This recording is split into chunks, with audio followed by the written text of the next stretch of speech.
This is the MegaCast with Valiant Karen and Mega Mario.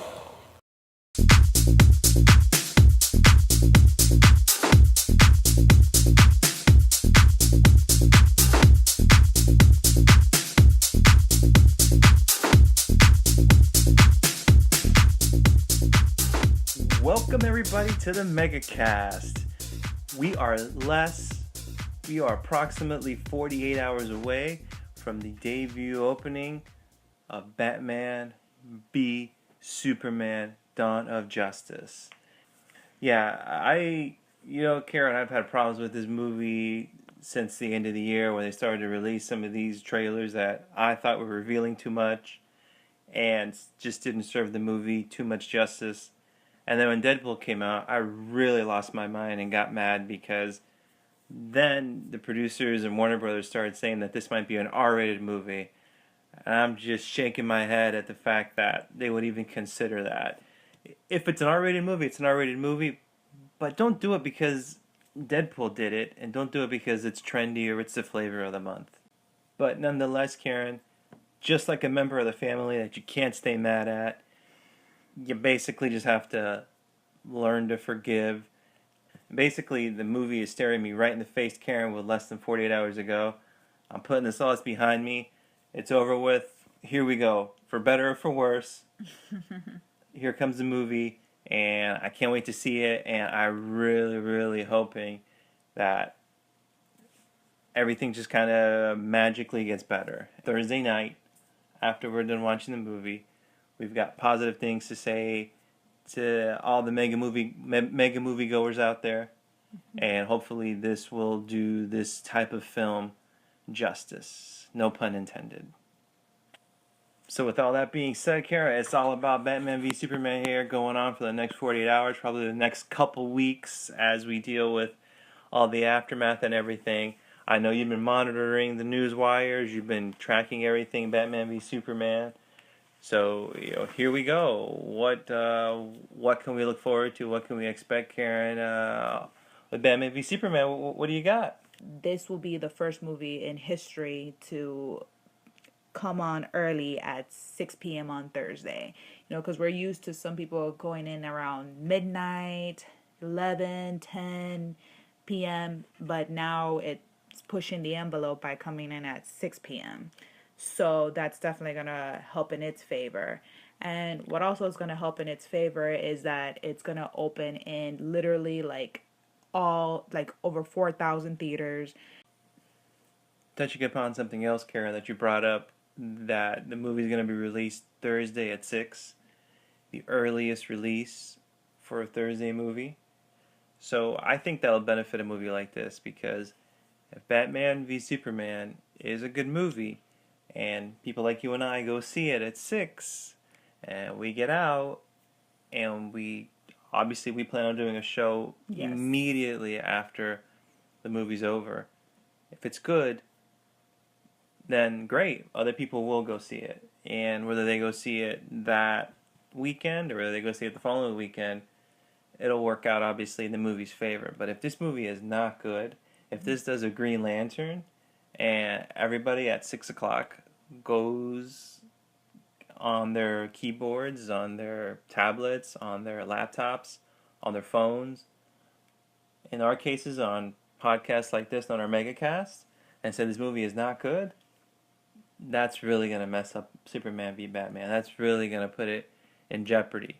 So, because after marketing costs and after the budget, and I think that $250 million budget's a little too generous. I think they spent more than that on this movie. You think? In my opinion, yeah. Nonetheless, it's a situation where we're going to see what happens. So hopefully it is a good movie.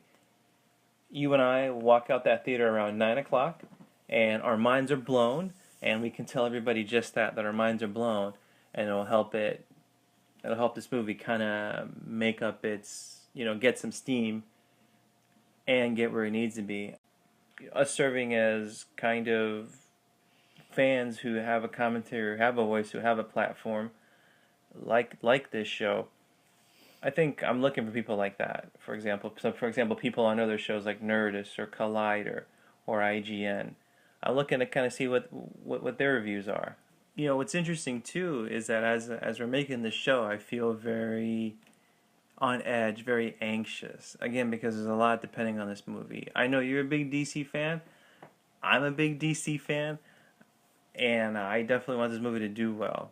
Not just for DC, but I think what it means for the movie industry, what it means for fans, what it can mean for the industry. I very much so want to see other comic book movies made. When I see really good movies like Spider-Man with Tobey Maguire and Sam Raimi, when I see Iron Man with Tony Stark and Jon Favreau, but in my opinion, a good movie with a good message that is fun to watch but also makes you think. That's really what I'm really hoping for from Batman versus Superman. Yeah, obviously there's so much going on there with the history like we talked about, but I want it to say something, and I want it to have a message, a deeper meaning, which is what would, in my opinion, get these kind of films onto the next level. All right, Karen, so I know you've been tracking the numbers, and usually I'm the numbers person. Yes, but you are. You've taken on that role this time, so I'll kind of let you get started on that a little bit, and then I'll chime in because I really just, on this movie, I kind of have a gut feeling. So I'll go after everything you've said. Okay, so we'll go ahead and start when the tickets first went on sale February 29th, and the numbers weren't released right away. As a matter of fact, when they were released, it was on Tuesday, March 15th, when we found out that it had done really well. And as a matter of fact, just for Thursday night, it had sold between $20 to $25 million in ticket sales. My guess before was actually that maybe it will open to at least 140 million opening weekend. But now my mind has changed, and the reason why is because Fandango.com has said that since they have sold not only just, advanced ticket sales from February 29th, but now they have sold, Batman v Superman has sold more, way more than what they had it expected to be due to up to now. So that's great to hear. So now I'm predicting that the movie will open to, I'm going to say $170 million domestically, and globally will do $300 million. I kind of see where you're going with this. That the Fandango news did catch my attention.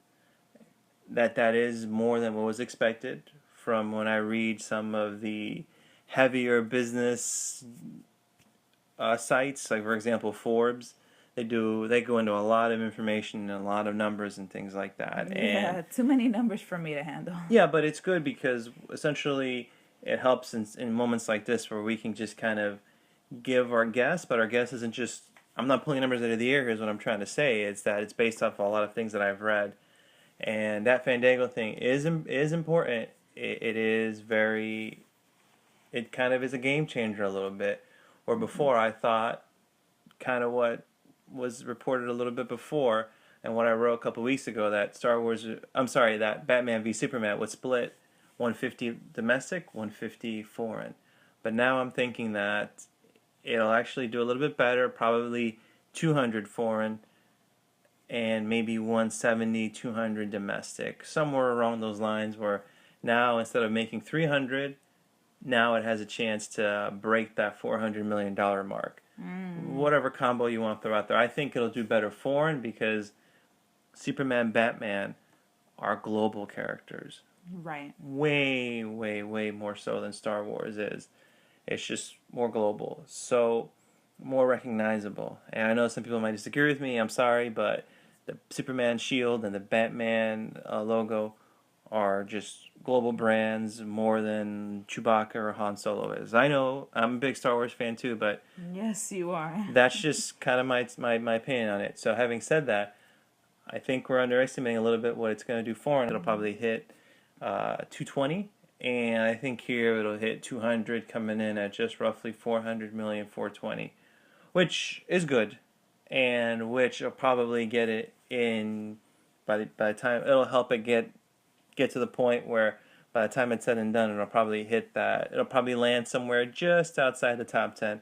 It'll fight with Iron Man 3 or Transformers, Dark Side of the Moon for that that 10, 11, 12, 13 spot on the all-time list. So to recap, Karen, I'm saying 420 million worldwide. However you want to split it, probably I'd say 220, maybe 244, and then 170, 180, max 200 domestic. It shouldn't break it. One thing I want to say real quick is that Star Wars, one thing I going for it is that you could take a little kid to it. It's still Disney at the end of the day, and little kids will want to see it, and there's a lot of merchandise that flows through when it comes to Star Wars. It's always been that way, even when George Lucas owned it. That's how he made a boatload of his money. And yeah, Batman Superman is the same, but we just don't see action figures the way they used to be. Right. And this movie's not building itself around that. Yeah, sure, there's merchandise, but it's just not the same. I agree. That's my opinion on it. I think that's where it'll go. And if it's a good movie, it can get legs and make it to the top 10. If it's not a good movie, then it's gonna probably drop to 15, anywhere between 15 to 20 all time. Which again, in my opinion, is not good. Yeah, so a lot of stuff coming up here, guys, in the next couple days.